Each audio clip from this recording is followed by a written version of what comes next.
Good afternoon. As you would have heard on the news, a Qantas plane on its way to Argentina from Sydney has been forced to return to Sydney due to a problem with the aircraft. It was QF17, departed Sydney International Airport at 11 o'clock this morning with 119 passengers on board. It turned around about 1 hour into the flight to Buenos Aires, and it's not yet clear what the issue is, but they had to dump fuel, of course, before heading back towards Australia. On the line now, one of the passengers who was on board that plane has obviously landed back in Sydney. He's about to board another plane. Teague, good afternoon. Good afternoon, Derryn. Okay, QF17, you're on your way to Buenos Aires. What happened? Well, there I was. I'm off to a family wedding with all of the family, in fact, all of my in-laws, travelling in a group of 11. About an hour out of Sydney, all of a sudden the plane has to, all the lights went out, all the video and entertainment systems went out, and then the plane slowly banked around and started coming back, and I was sitting so I could see the wing, and it looked like smoke was just billowing out of it. But upon closer inspection, I noticed fairly quickly that what it was actually the fuel dump taking place. That's and we must the have fuel been dump, dumping yeah. fuel for Yes, about 25 minutes. But we didn't know what was going on until probably about 10 minutes later, when the second flight officer came on and explained that there was an electrical problem, which by then was kind of obvious. The plane was flying a little bit rough, and I noticed on my watch, which has an altitude function on it, that the cabin had fully depressurized.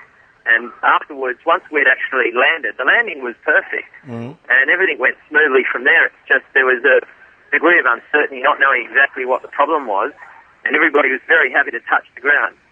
Now, once we touched the ground, the captain came through the cabin, stopping, talking every 10 metres, talking to passengers, explaining what had happened, and he said that smoke had started coming out of the instrument panel.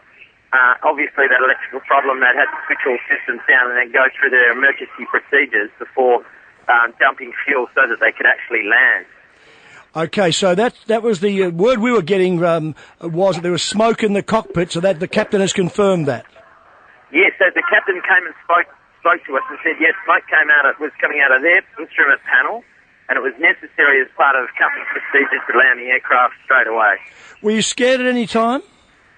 Well, I think, to be honest, yes, because there's that period of time where you do not know what's going on. You're no longer heading in the direction you should, and there's a few ton of fuel getting dumped out of the wings.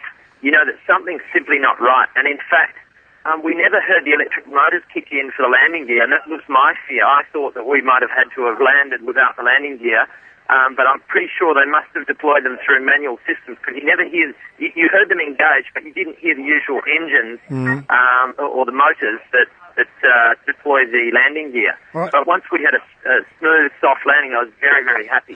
Okay, now have they told you when you're going to get back on the plane, or when are you happy to fly again?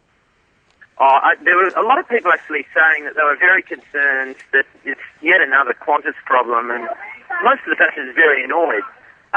Obviously relieved to get off the plane, and there was actually when the captain came around, he asked if anyone, after he'd given us the debrief, he asked if there were any questions, and to sort of break the ice, I asked him whether or not Qantas were using Lowell and Hardy to conduct all their maintenance, and he simply just smiled and didn't respond, but you could see that it was obvious that all of Qantas staff who don't have any control over the maintenance must be very annoyed and being let down by their maintenance team.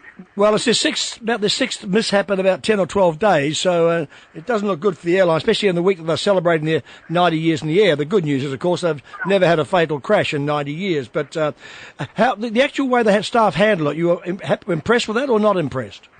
Well, I think Qantas staff are now becoming battle-hardened. They were actually they were calm and good. They all did their jobs, but again, you can't help but think they're being let down. And a lot of passengers actually asking whether or not all of their maintenance crews are deployed on this A380 problem, and therefore not having sufficient resources to properly maintain the other aircraft like the 747 that we were on. Yeah. All right, Teague, thanks for your time. I really appreciate it. I know you have another plane to catch. Thanks for your time.